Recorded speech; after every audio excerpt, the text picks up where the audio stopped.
Se ha desatado el caos en Alemania Occidental. La enfermedad que ha acabado con la vida de varios investigadores en la ciudad de Marburgo se ha extendido por todo el mundo.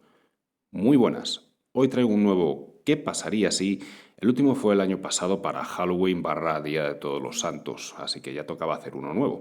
En el podcast de hoy vamos a tomar como referencia el brote de Marburgo que hubo en Alemania Occidental y la ya desaparecida Yugoslavia. Para ello vamos a hacer un divertido ejercicio de historia contrafactual, más conocida como historia alternativa, es un nombre más fácil. Vamos a viajar al año 1967, cuando varios científicos se infectaron y murieron por el virus de Marburgo, que es, digamos, un primo hermano del ébola.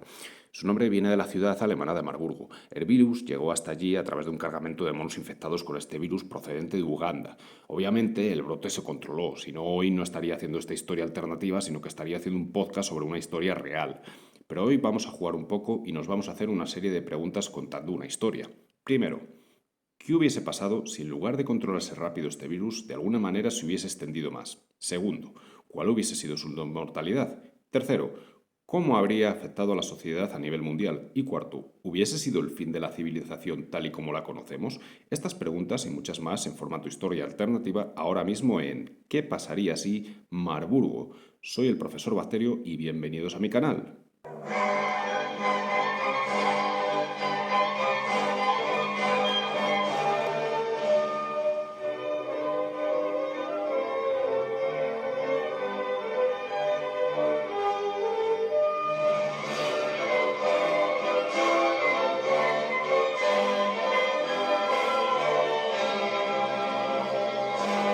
Desde Radio 1 damos paso a un comunicado oficial de última hora del ministro de Gobernación, el excelentísimo don Camilo Alonso Vega. Estimados compatriotas, como habéis oído, en muchos países de Europa Occidental hay una situación caótica causada por una enfermedad que ha comenzado en Alemania Occidental. El patógeno tiene una gran mortalidad, pero por suerte, y gracias a la guía de nuestro excelentísimo y generalísimo líder nacional, podemos decir que España no va a tener como mucho más allá de algún caso diagnosticado y en todo caso esperamos que no haya transmisión local, en cuyo caso sería muy limitada y muy controlada. El gobierno sabe lo que hace y disponemos de los mejores expertos y medios. No hay nada de lo que preocuparse.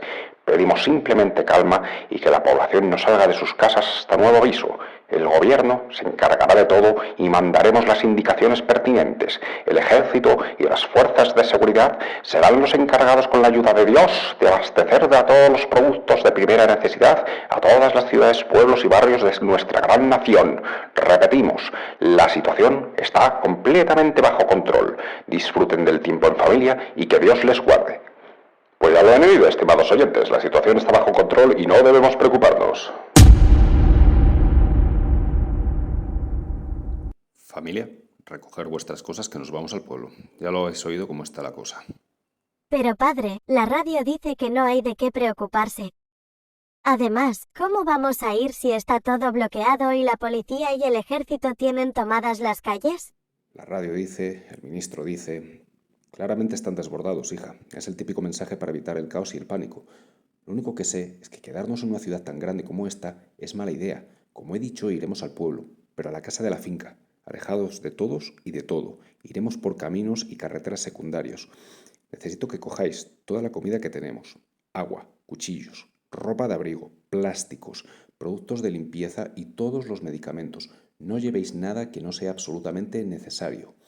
Yo voy a coger, bueno, ya sabéis, los palos de fuego. Saldremos de aquí por las buenas o por las malas. Paco, podrías tener un poco más de tacto. Has hecho llorar a Tomás. Es solo un niño, no tiene por qué oír estas cosas aún. ¿Y qué vamos a hacer con el perro? Lo siento mucho, querida, de verdad, pero no creo que sea el momento de tener más tacto. Hay que actuar rápido. En cuanto al perro, no podemos arriesgarnos. Parece que no les afecta demasiado, pero si mete el hocico donde no debe y luego nos lame como suele hacer, nos podemos dar por muertos.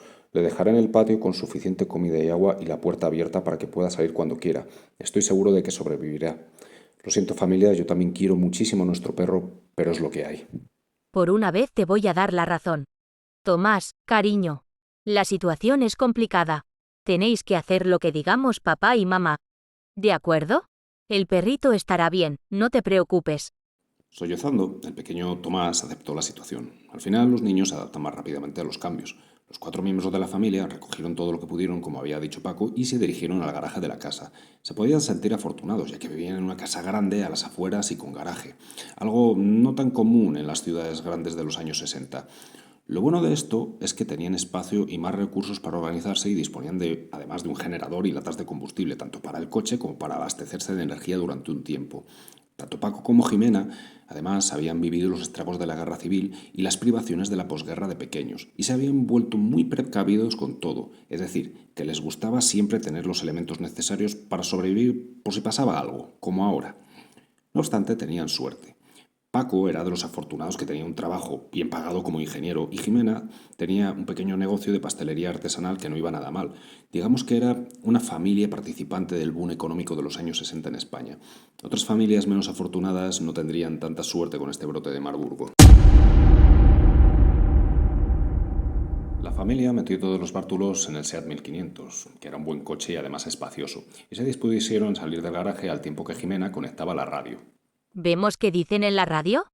Imaginemos que nos vamos de vacaciones. ¿Vale? El pequeño Tomás gritó entusiasmado e inocentemente, pero tanto Paco como la hija mayor, que ya tenía 17 años y se llamaba María, permanecían callados y con una expresión seria. Pusieron Radio 1, pero solo se estaba emitiendo música clásica y grupos de estilo pop como el Dúo Dinámico o Rafael. Paco levantó la puerta del garaje y asomó con cuidado la cabeza para examinar la zona. Estaba todo vacío y el barrio estaba en un silencio tenso. Aunque a lo lejos, en dirección más al centro de la ciudad, se podían oír sirenas y lo que parecían pequeñas explosiones y humo viniendo de la zona. Paco corrió hacia el coche y antes de subir le dio a Jimena uno de los rifles de caza. Querida esposa, ya sabes cómo se usa. Cualquier imprevisto, problema o intento de que nos frenen, ya sabes lo que hay que hacer.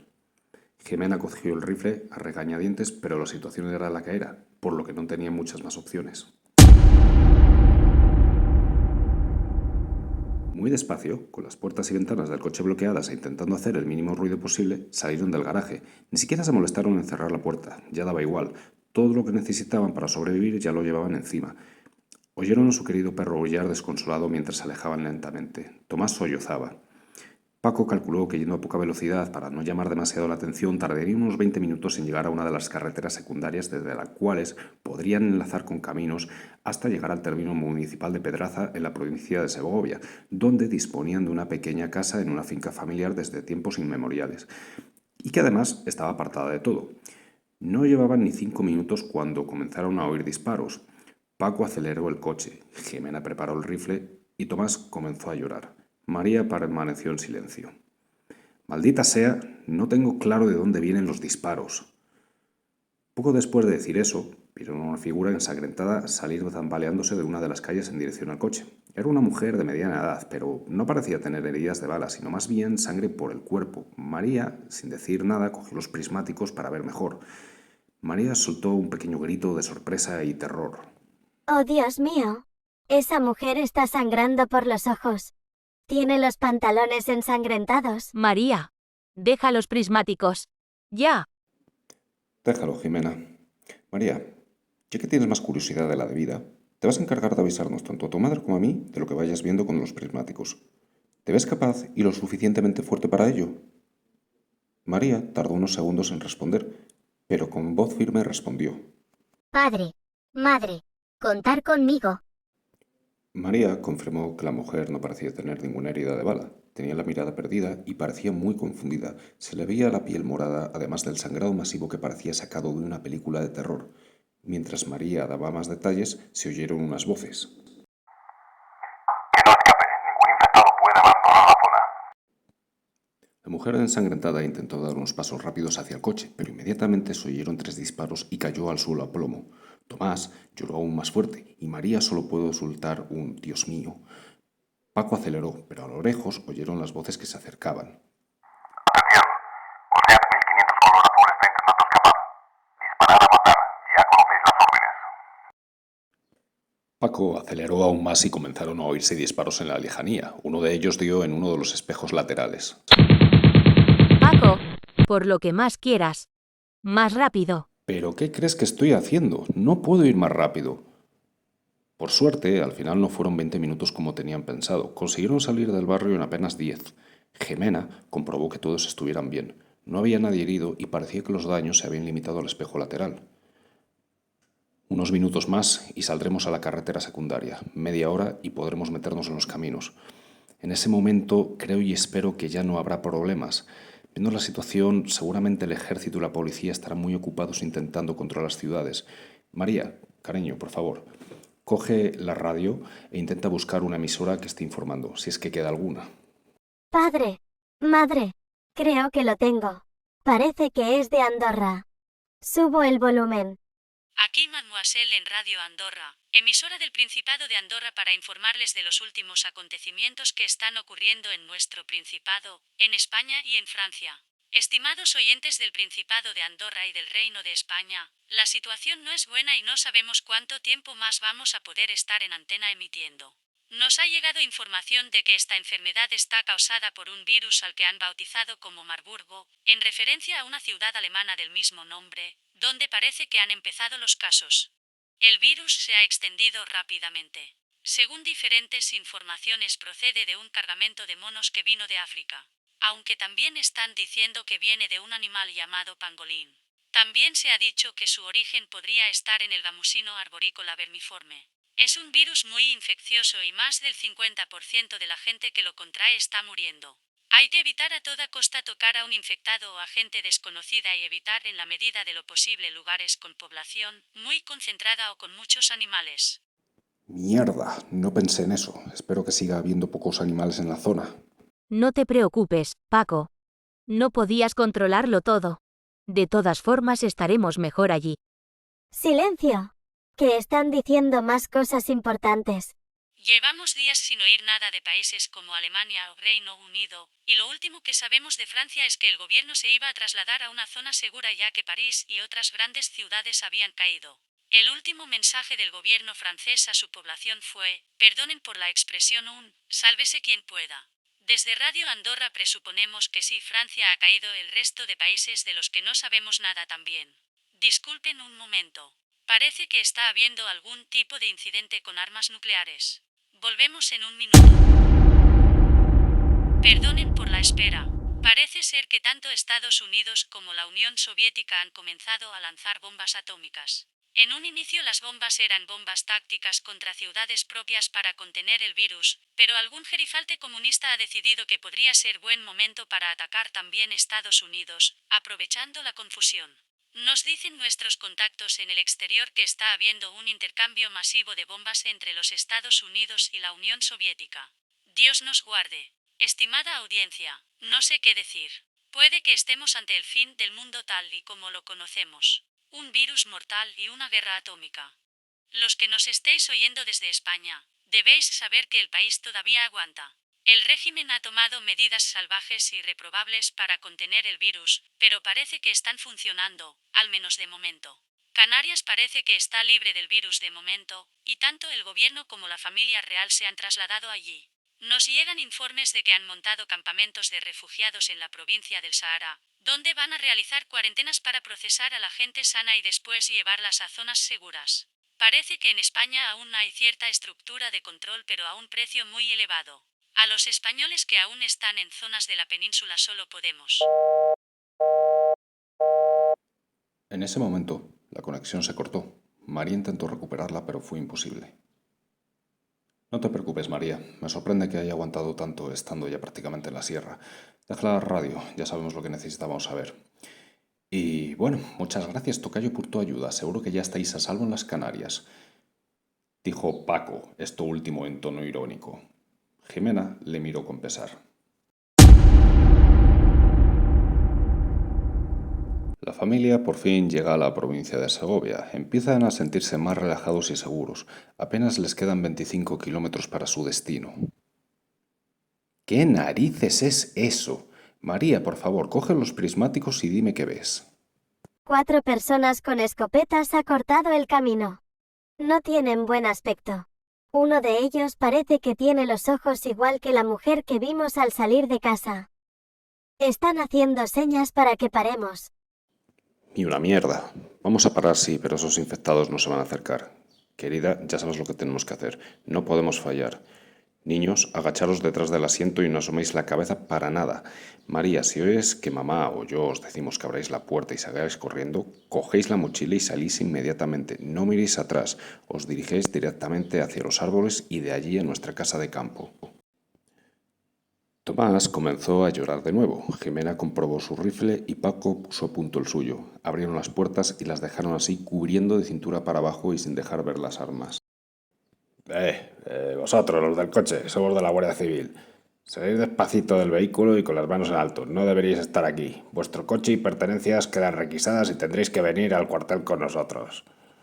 El individuo, además de su tono chulesco, soltó un escupitajo sanguinolento a su lado. Debían estar a unos 25 o 30 metros ya del coche. Me parece a mí que no tenéis mucha pinta de guardias civiles, vosotros, y además, no se os ve en muy buen estado. Os voy a tener que pedir que os alejéis del coche y nos dejéis pasar. Nadie tiene por qué salir herido.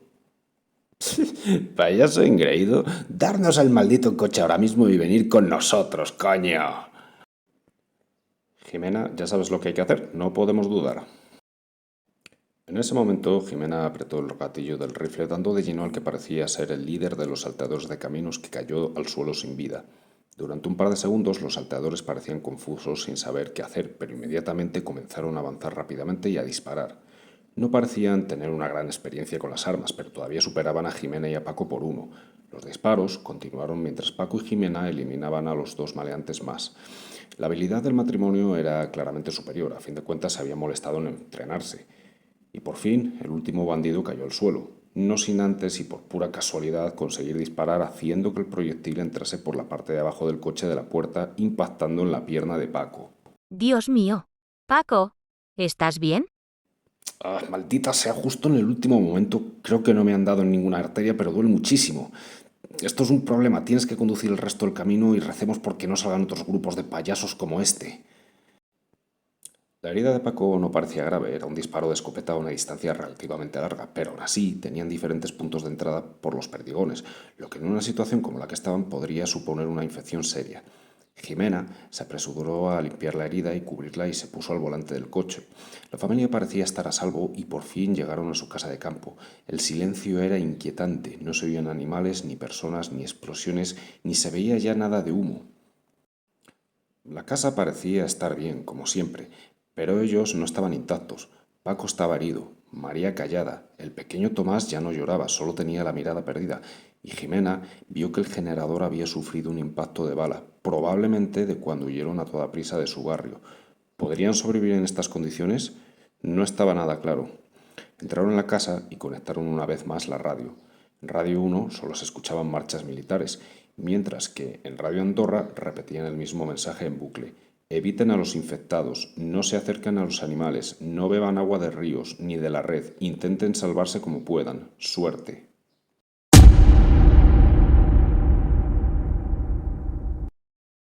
Pues ya veis, una pequeña historia que espero que os haya gustado. Si es así, ya sabéis, no olvidéis darle a un me gusta, suscripción, campanita y compartir.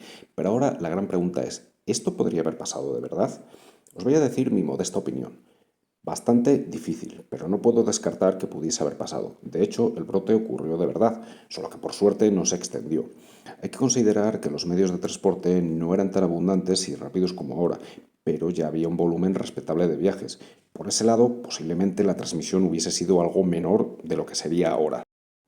También hay que tener en cuenta que la población era menor, lo que implica menor capacidad de transmisión, aunque no obstante, los medios sanitarios también eran menores, por lo que la posibilidad de salvar a alguien habría sido menor. En este aspecto nos quedaríamos en tablas. Vamos ahora a fijarnos un poco más en el virus de Marburgo y analizar un poco más el tema. Ya sabéis, los síntomas más evidentes que os he contado en la historia y además, si habéis escuchado los anteriores podcasts, también conoceréis los síntomas generales. Este brote ocurrió por unos monos para investigación que vinieron de Uganda y estaban infectados con este virus. En total se contagiaron 31 personas y murieron 7.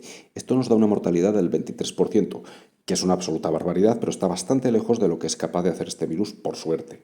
De esas 31 personas, 5 fueron casos secundarios, es decir, que se infectaron a través de los casos primarios, que son los que habían estado en contacto de alguna manera con los monos o sus tejidos.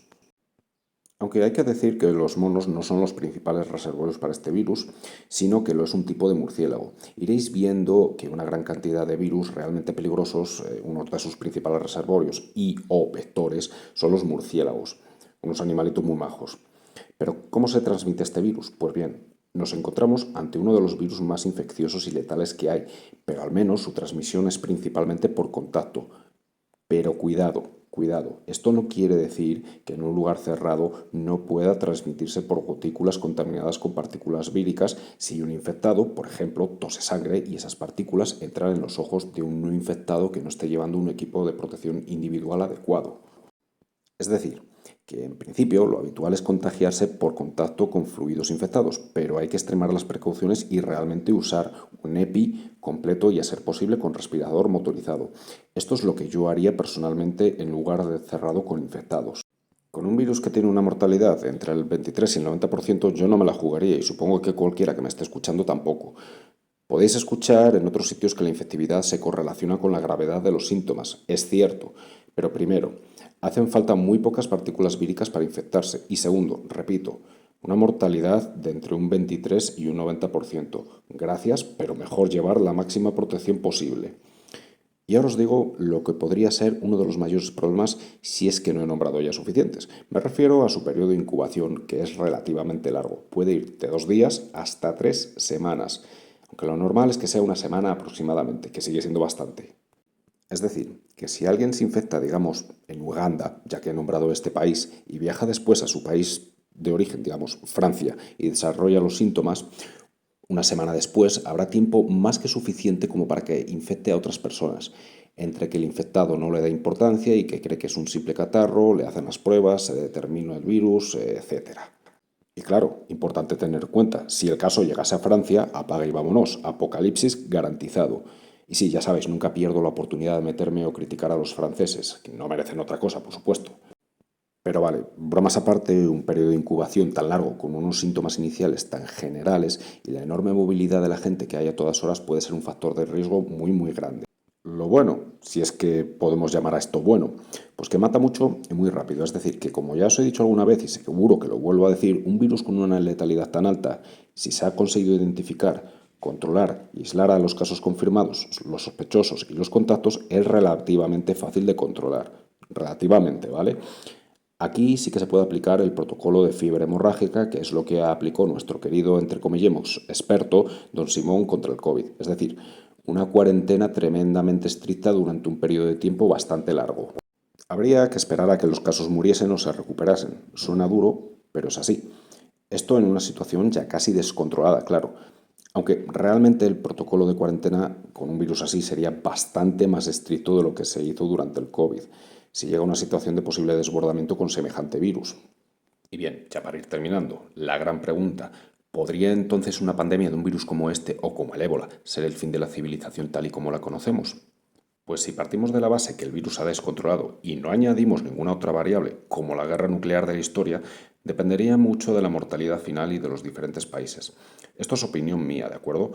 Con el brote de 1967 veo improbable que hubiese sido el fin de la civilización de haberse extendido. Para nuestra época actual no lo veo tan claro. Creo que seguramente nos veríamos en una situación similar a lo que ocurrió en Europa en el siglo XIV con la peste negra, que trataremos aquí, por cierto.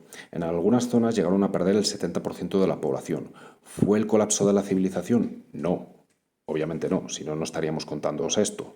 ¿Fue un desastre del que se tardó muchísimo tiempo en recuperarse? Pues obviamente sí, pero tras este desastre hay que tener en cuenta que las cosas empezaron a mejorar rápidamente y bastante, ya que fue una de las causas de que el sistema feudal se tambalease. ¿En nuestra época una mortalidad del 70% sería el fin?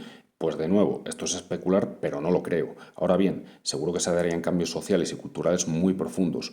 ¿Para bien como tiempo después de la peste negra? Pues quién sabe, es posible que sí. Desde luego, los que viviesen una pandemia así y las generaciones posteriores lo pasarían muy mal, pero después el mundo se recuperaría.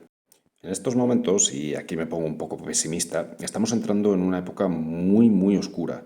Más corrupción, aumento de conflictos bélicos, desigualdad ante la ley, impuestos salvajes, redes sociales y medios manipulando a las masas, sentimientos por delante de la razón y de la ciencia, líderes que solo miran por su propio beneficio.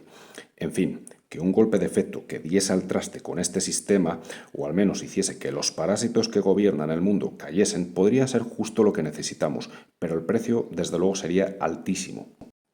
Como dato para que veáis esto, la Unión Europea, ¿vale?, tiene una población de 450 millones de personas aproximadamente. Quitemos un 70% por una pandemia de Marburgo, y esto supondría una reducción de la población hasta los 135 millones más o menos. Toda la Unión Europea, ojo. Esto es un auténtico desastre sin ninguna duda, así que más vale ponernos las pilas y luchar por nuestras libertades y por hacer las cosas bien en lugar de esperar a que venga un virus que lo reinicie todo. Y hasta aquí el podcast de hoy, que espero que no haya dejado indiferente a nadie y sobre todo que os haya gustado mucho. Así que el profesor Bacterio se despide de todos vosotros y nos vemos en el próximo programa. ¡Hasta pronto!